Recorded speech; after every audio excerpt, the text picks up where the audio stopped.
ശാരീരിക സുഖഭോഗങ്ങൾ, ഈ ശരീരത്തിൻ്റെ കണ്ണ് വെച്ച് കാണുന്ന കാഴ്ചകൾ, ഈ ശരീരത്തിൻ്റെ ചെവി വെച്ച് കേൾക്കുന്ന ശബ്ദങ്ങൾ, ഈ ശരീരത്തിൻ്റെ നാവ് വെച്ച് രുചിക്കുന്ന രുചികൾ, ഈ ശരീരത്തിലൂടെ അനുഭവിക്കുന്ന സ്പർശന സുഖം, ഇതാണ് ശരീരസുഖം എന്ന് പറയുന്നത്.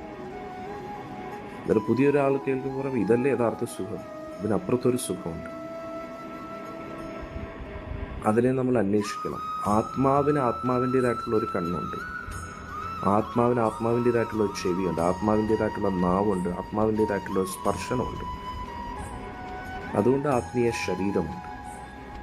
അന്നേരം ആത്മീയ ശരീരത്തെ ഉപയോഗിച്ച് ആത്മീയ വസ്തുവകകളെ ആസ്വദിക്കുക. Higher enjoyment, high quality enjoyment. ഈ ലോ ക്ലാസ് എൻജോയ്മെൻറ്റിൽ നിന്നും ഹൈ ക്ലാസ് എൻജോയ്മെൻറ്റിലേക്ക് പോകുക. അതിനത് ഒറ്റയടിക്ക് പറ്റത്തില്ല. അതിൻ്റെ അർത്ഥം ഭക്ഷണം കഴിക്കേണ്ട, ഉറങ്ങേണ്ട, ശരീരത്തെ പൂർണ്ണമായിട്ട് അവഗണിക്കുക എന്നല്ല. ഗ്രാജുവൽ പ്രോസസ്സാണ്.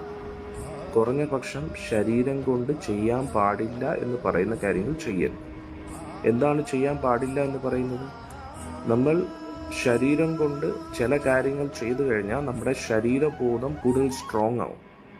മത്സ്യമാംസാദികൾ കഴിക്കുമ്പോൾ, ലഹരി പദാർത്ഥങ്ങൾ ഉപയോഗിക്കുമ്പോൾ, അവിഹിത ബന്ധങ്ങൾ പുലർത്തുമ്പോൾ നമുക്ക് ശരീരത്തിനോടുള്ള ആസക്തി വർദ്ധിക്കും. അതുകൊണ്ട് ആത്മീയ അവബോധത്തിലെത്താൻ ബുദ്ധിമുട്ടായിരിക്കും. അതുകൊണ്ടാണ് ഈ പന്ന സാധനങ്ങളൊന്നും വേണ്ടാലും. നിങ്ങൾക്ക് ലൈംഗിക ബന്ധത്തിന് താല്പര്യമാണെങ്കിൽ വിവാഹം കഴിക്കുക.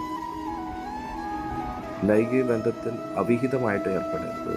ഇനി വിവാഹം കഴിച്ചാലും സ്വന്തം ഭർത്താവല്ലാതെ അന്യ പുരുഷനെക്കുറിച്ച് ചിന്തിക്കരുത്, ഭാര്യയല്ലാതെ അന്യ സ്ത്രീയെക്കുറിച്ച് ചിന്തിക്കരുത്. വിവാഹം കഴിക്കുന്നതിന് മുമ്പ് അങ്ങനെ ഒരു ബന്ധത്തെക്കുറിച്ച് മനസാവാച കർമ്മണ ഒരു ഉദ്യമനവും പാടില്ല. അങ്ങനെയുള്ള ഒരു പരിശുദ്ധ ജീവിതം. ഭക്ഷണം കഴിക്കാൻ താല്പര്യമുണ്ടോ കഴിച്ചോളൂ, എന്ത് വേണമെങ്കിലും കഴിച്ചോളൂ. അത് ഭഗവാനെ നിവേദിച്ചിട്ട് കഴിക്കും. മത്സ്യമാംസാദികൾ കഴിക്കരുത്, ലഹരി പദാർത്ഥങ്ങൾ ഉപയോഗിക്കരുത്, കാശിനോട് ആർത്തി ഉണ്ടാവുന്ന രീതിയിൽ റമ്മി, ഗിമ്മി അങ്ങനെയുള്ള ഗെയിംസൊന്നും കളിക്കരുത്. കാശ് വെച്ച് പന്തയം വെച്ചിട്ടുള്ള കളികളുണ്ട്, അത് ചൂതുകളിയാണ്. അന്നേരം ഇങ്ങനെയുള്ള കാര്യങ്ങൾ നമ്മളെ ഈ ലോകമായിട്ട് കൂടുതൽ ആസക്തിയിലാക്കും. അതുകൊണ്ട് നമുക്ക് ബോധം കിട്ടത്തില്ല. അന്നേരം ഇതിൽ നിന്നും ഉയർന്നു ചിന്തിക്കുമ്പോൾ മാത്രമേ നമുക്ക് നമ്മുടെ അകത്തിരിക്കുന്ന നമ്മളെ നമുക്ക് തിരിച്ചറിയാവൂ. അതിനെയാണ് കൃഷ്ണാവബോധം എന്ന് പറയുന്നത്. എന്നിട്ട് നമ്മൾ നമ്മളെ തിരിച്ചറിഞ്ഞിട്ട് നമ്മുടെ സോഴ്സായ ഭഗവാൻ, ശ്രീകൃഷ്ണ ഭഗവാനുമായിട്ട് നമ്മൾ കണക്ട് ആവും.